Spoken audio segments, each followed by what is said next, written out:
Ok. Alors, donne-moi une définition de l'autorité pour toi. Qu'est-ce que c'est? Comment est-ce que tu l'entends? Alors, l'autorité, c'est ce qui empêche n'importe quoi ou n'importe qui de faire n'importe quoi, justement. Enfin, à mon avis. Par exemple, sans autorité, un homme va, par exemple, insulter son père, ce genre de choses. Avec autorité, il ne fera pas ça. Pourquoi? Parce qu'il recevra une sanction. Donc l'autorité est indissociable de la notion de sanction, de punition, de contrainte. Voilà. Et pour toi, en fait, par rapport à ton propre vécu d'élève, comment est-ce que tu conçois cette notion? Le problème, c'est que justement, moi, j'ai subi une autorité un petit peu abusive, ce qui fait que j'ai pu constater que trop d'autorité tue l'autorité, si on veut. Donc, face à l'autorité, j'ai eu tendance à avoir un refus de cette autorité pour essayer à tout prix de lui résister, de me rebeller contre cette autorité. Donc, on peut voir que l'autorité, même si elle est nécessaire, il ne faut pas qu'elle soit abusive et injustifiée, car sinon, elle ne sert plus à rien. Et pour toi, c'était toi à l'école, je veux dire, toi à l'école, du point de vue de ton expérience à l'école, comment est-ce que tu définirais l'autorité? Comment je définirais l'autorité à l'école? Un point difficile.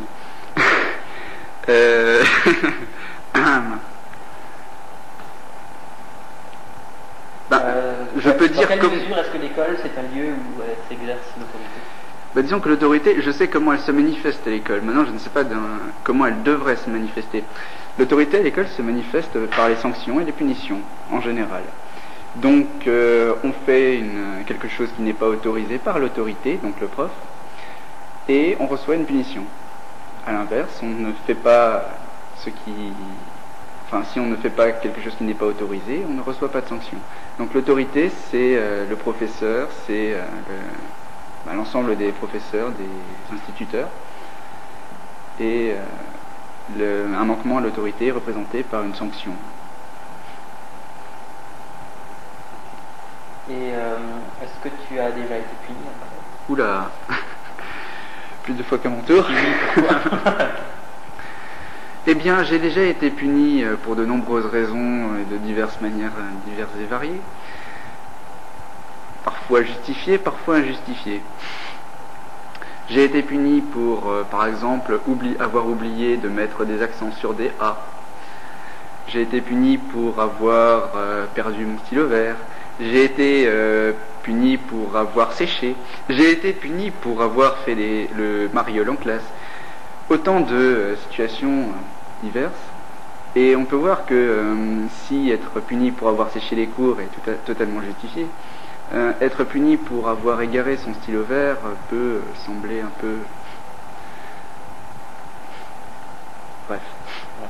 Je comprends le mot. Il y en a un qui va rigoler. Mais donc, est-ce que tu estimes que certaines de ces sanctions étaient justes? Ah oui, certaines sanctions étaient tout à fait justes. Je veux dire, si on n'empêche pas un élève de sécher, je veux dire, s'il ne reçoit aucune punition à sécher, eh bien, après avoir séché la première fois, il va sécher une deuxième fois, puis une troisième, puis une quatrième. Et voyant que ça n'entraîne aucune sanction, pourquoi s'en priver? Et donc, est-ce que tu as déjà eu l'occasion de devoir punir quelqu'un, toi? Devoir punir quelqu'un, moi? J'ai eu l'occasion de punir mes frangins, oui, essentiellement. Et ça s'est caractérisé de... Pourquoi est-ce que tu les as punis? Eh bien, il se trouve que l'autorité est une chose très importante chez les enfants très jeunes. Si l'autorité n'est pas exercée tout de suite, après, ça devient plus difficile. Je prends un exemple. Si la première fois qu'un enfant ou même un bébé va frapper, je ne dis pas taper parce qu'il ne contrôle pas ses gestes, je dis bien frapper un proche, que ce soit sa mère, que ce soit son père, ses frangins, si on ne lui réplique pas immédiatement une sanction, pas forcément une grosse sanction évidemment, je veux dire, on ne va pas hurler, on va pas... Simplement une sanction pour qu'elle comprenne que ce qu'il a fait n'est pas une bonne chose. eh bien, il va continuer à reproduire cette action, donc il va continuer à frapper ses proches. Ainsi, j'ai été amené à donner une tape sur la main d'un frangin parce qu'il m'avait frappé pour la première fois. De ce fait, il ne m'a pas moins aimé, simplement, il a vu en moi une autorité qui faisait que si il essayait de me frapper, ça engendrerait pour lui quelque chose de négatif. Donc, il ne le reproduit pas. C'est l'autorité, la base. Donc, on peut dire que oui, j'ai infligé une punition d'autorité à mon frangin. Et donc, comment est-ce qu'il a réagi, justement? Donc, comme tu as dit, développe un peu. Eh bien, comment il a réagi? C'est très simple. Étant donné qu'il n'avait pas encore il pouvait pas encore exercer un jugement, il a vérifié si ma sanction avait un caractère systématique ou non. Donc, il a frappé à nouveau. Et voyant que la sanction se répétait, il n'a pas répété l'opération une troisième fois. Je veux dire, très souvent on entend, en fait quand un enfant frappe pour la première fois, et même après d'ailleurs, un de ses proches, sa mère par exemple, il peut y avoir plusieurs types de réactions. La première sera que la mère stupéfaite regarde son môme et ne fasse rien. Si elle continue à faire comme ça fera un môme très capricieux qui fera ce qu'il voudra avec sa mère. C'est assez systématique. À l'inverse, si on commence à être abusivement autoritaire avec, ça donnera un môme plutôt craintif et qui aura tendance à essayer de se rebeller mais dans le dos. Enfin, je pense que c'est comme ça qu'il réagira, quoi. Forcément, il n'aura pas de respect puisqu'il ne verra pas pourquoi. Alors qu'une sanction simplement modérée pour lui dire que voilà, si tu fais ça, ce n'est pas bien. Maintenant, voilà. Ça permet tout de suite de mettre les choses au point, de mettre des limites, de mettre une autorité en place.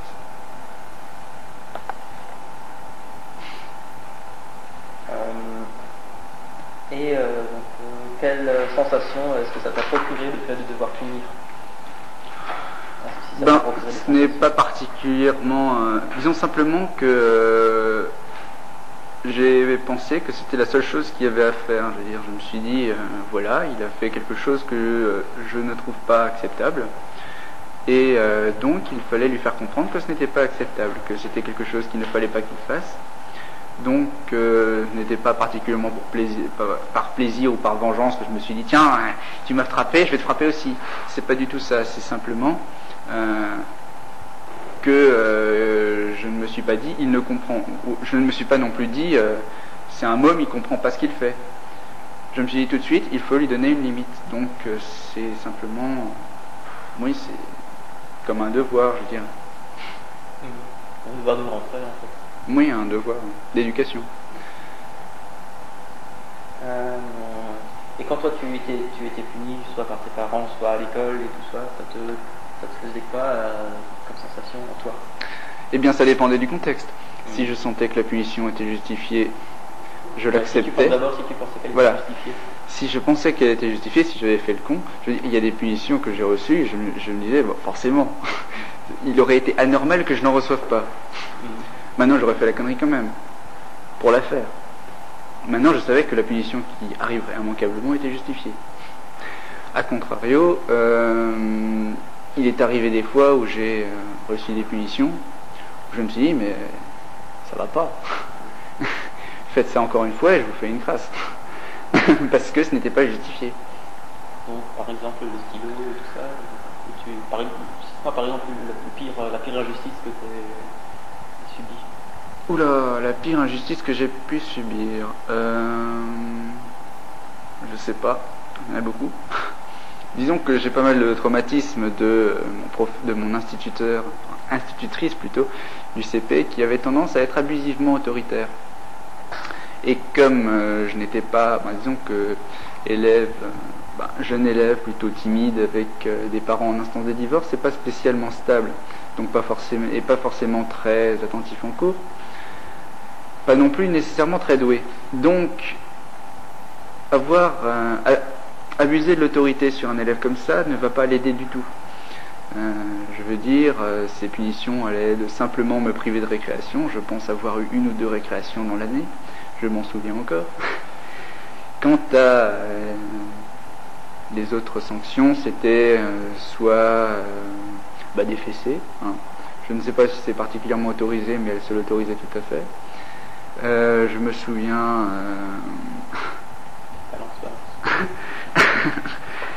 c'était une humiliation continue, ce genre de choses. Devant les autres? Ah oui, de toute façon. Je crois que la pire, c'était à Pâques. Elle avait ramené du chocolat pour tout le monde dans la classe. Pour tout le monde, mais pas pour moi. C'est-à-dire qu'on devait aller au bureau chercher son morceau de chocolat. Et arrivé devant le bureau, tu veux quoi toi ?